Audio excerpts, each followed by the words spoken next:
Every civilization on Earth has collapsed.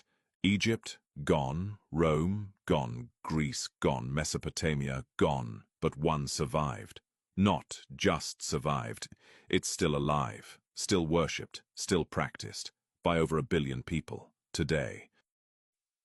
What do they know that everyone else forgot? Everyone told you religion is dying. Look around. Secularism is rising. Churches are empty. Ancient faiths are museum exhibits. Scientists say God is dead. Philosophers say meaning is constructed. The modern world has moved on.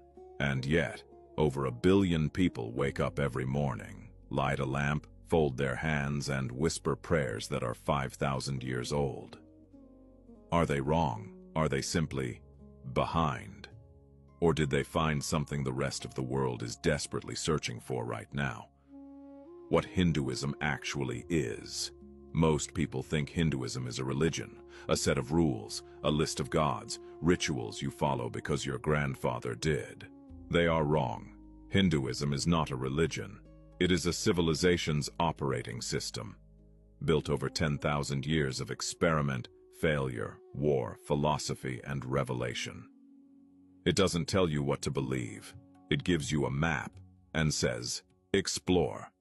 You can believe in one God, 1,000 gods, no God, and still be Hindu. Name one other tradition on earth that says that.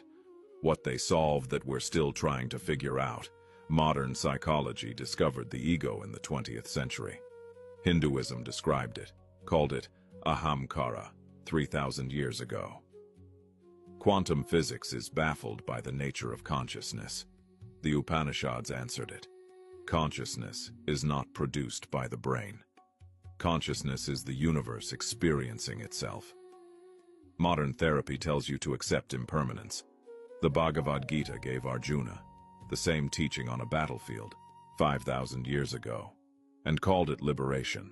While the West was still figuring out that the Earth was round, ancient India had already calculated the speed of light, the age of the universe, and the cyclical nature of time.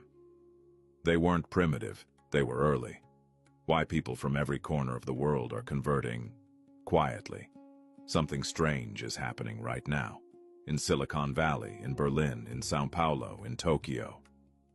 Doctors, physicists, psychologists, artists, people with no Indian blood, no Indian family, are quietly turning toward Hinduism.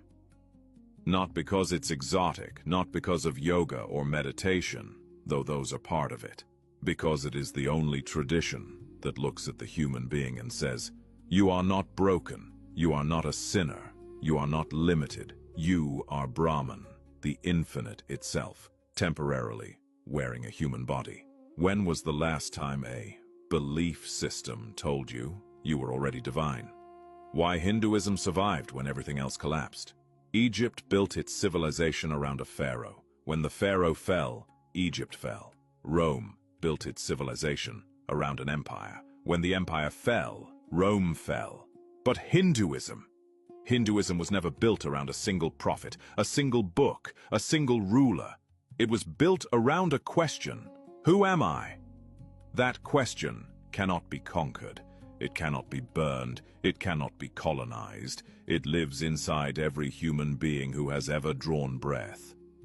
That is why, after every invasion, every attempt to erase it, Hinduism rose again, because you cannot kill a question. And as long as human beings ask, who am I? Hinduism will be the answer. That is why Hinduism. If this opened something in you, subscribe. We go deeper every week. The Rishis left us a map. Let's follow it together.